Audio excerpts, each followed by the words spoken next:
Hey, Jerry Upchurch here. Just wanted to get a note out to you today as a lead-in to a blog on self-limiting beliefs. And in the book here, you're going to get tired of this, but I think you're going to love it because Brian Tracy's new book, Just Shut Up and Do It, was released in 2016, so it's brand new.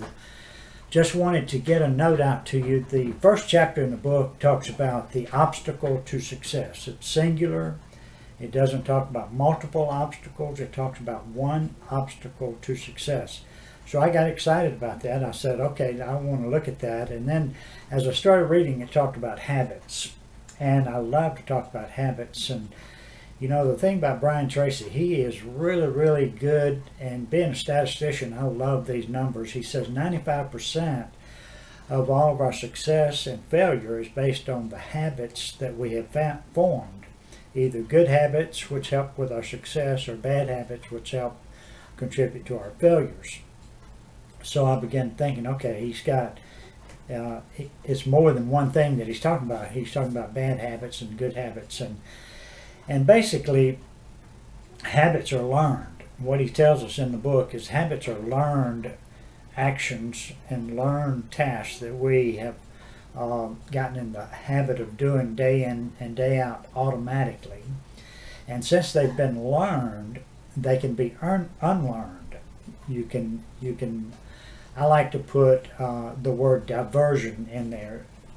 You can be diverted from a bad habit to a good habit. And I always believe that when you eliminate a negative, you need to put something positive in its place so that we are filling ourselves with new things that are progressively making us better day in and day out. And he says, you know, I'm going to get down to that one obstacle that he talked about, and he really says, I'm going to give you the key to that right now. It is his self-limiting beliefs. He says it's our self-limiting beliefs. So how do we get those self-limiting beliefs?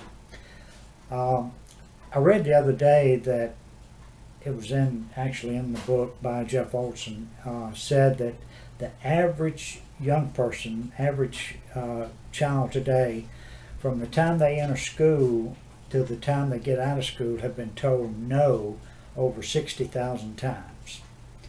So when we're constantly told, no, we can't do this, no, we can't do that, no, you don't want to do this, no, we don't want you to do that, then we are forcing a negative opinion and a self-limiting action or self-limiting belief on ourselves because of that constant no attitude.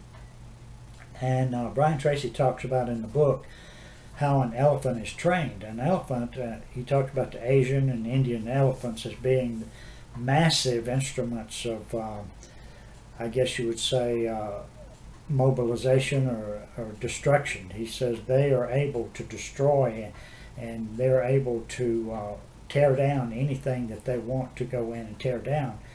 And it has been taken over time. They've been training elephants by tying a rope. Actually, number one, they take the baby from the mother at an early age.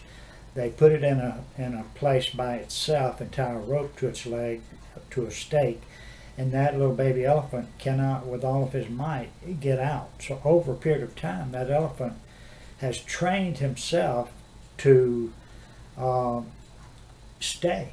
If he feels something on his leg, he thinks he can't get out. He is no longer the person or the animal that believes he can accomplish anything. And it's sort of the same thing with us. We limit ourselves by saying, I can't do that, or I shouldn't do that. I've been told I can't do that. All sorts of things like that, which has created automatic habits, automatic failure habits in our life. So Brian Tracy goes on and he talks about 4 or 5 things that really relate to forming new habits.